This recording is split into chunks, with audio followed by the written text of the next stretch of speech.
Hello everyone, आप सभी कैसे हैं। आई होप आप सभी अच्छे होंगे। तो आज फिर हम एक नया कॉन्सेप्ट डिस्कस करते हैं जो सभी टीचिंग एग्ज़ाम में आपको हेल्प करेंगे।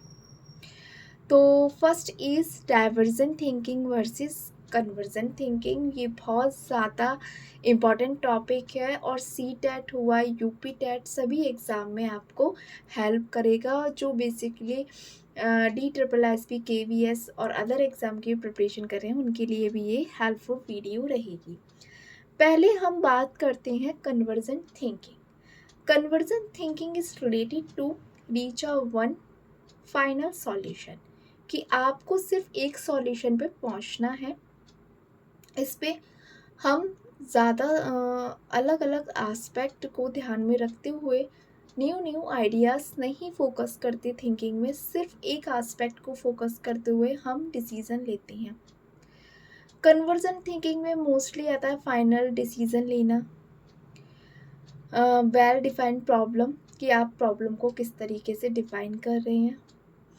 एंड मोस्टली अगर मैं क्वेश्चन के एग्जांपल लूँ तो MCQ क्वेश्चन हो गए, वो कन्वर्जन थिंकिंग पे होते हैं, क्योंकि हमें सिर्फ एक 4 ऑप्शंस में से सिर्फ एक ऑप्शन चूज़ करना होता है।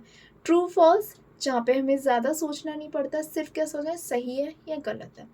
वन वर्ड आंसर में भी हमें सिर्फ एक आंसर देना होता है, इसमें भी हम ज़्यादा नहीं सोचते हैं। तो कन्वर्जन थिंकिंग क्या करता है, सिर्फ एक ही सॉल्यूशन पे फोकस करता है एंड वो ज़्यादा सॉल्यूशन पे फोकस नहीं करता है। हमें सिर्फ एक डिसीज़न पे पहुंचना होता है।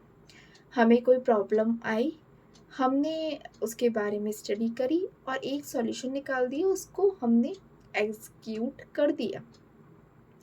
यहीं पे मैं डाइवर्जन थिंकिंग की बात करूं तो divergent thinking is related to creativity, कि आप कितना क्रिएटिविटी से रिलेटेड इज आप कितना प्रॉब्लम के सॉल्यूशन को स्टडी करते हैं और डिफरेंट सॉल्यूशन निकालते हैं।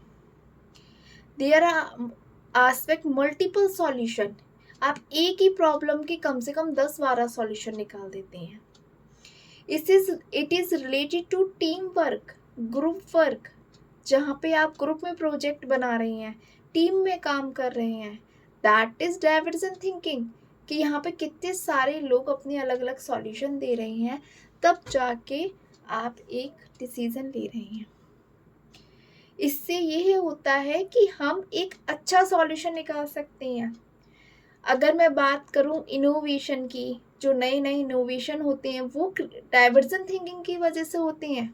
जब हम प्रॉब्लम के मल्टीपल सॉल्यूशन और सारे एस्पेक्ट को ध्यान में रखते हुए प्रॉब्लम सॉल्व करते हैं, तो एक अच्छा सॉल्यूशन भी निकलता है, कुछ नया जनरेट होता है, कुछ न्यू आइडियाज़ आते हैं।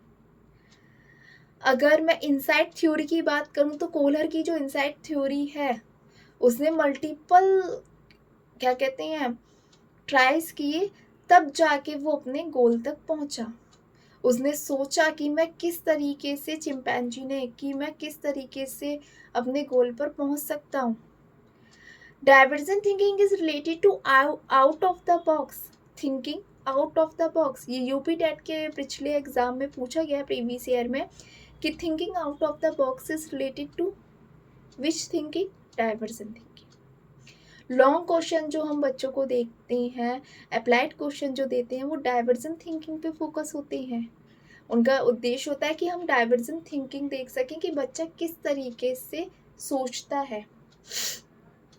हम मोस्टली क्या करते हैं, आपने मोस्टली बचपन में क्या, अभी भी कहीं जगह वेस्ट जो मटेरियल होता है उससे प्रोडक्ट बनाने की एक्टिविटी होती है, कि जो आपके घर में वेस्ट मटेरियल है उससे आप कुछ भी आइटम बना सकते हैं।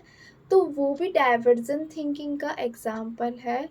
कि फॉर एग्जाम्पल आप ये भी कह सकते हैं कि कुछ आपने एक क्लास में एक्टिविटी अरेंज कर सकते हैं और सभी बच्चों को आप सेम मटेरियल प्रोवाइड करिए, आप देखना, और उनको आप फ्री कहिए कि आप कुछ भी बना सकते हैं लेकिन यूज़फुल बनाइएगा।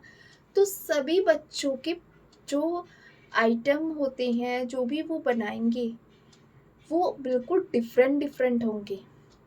This is the example of divergent thinking.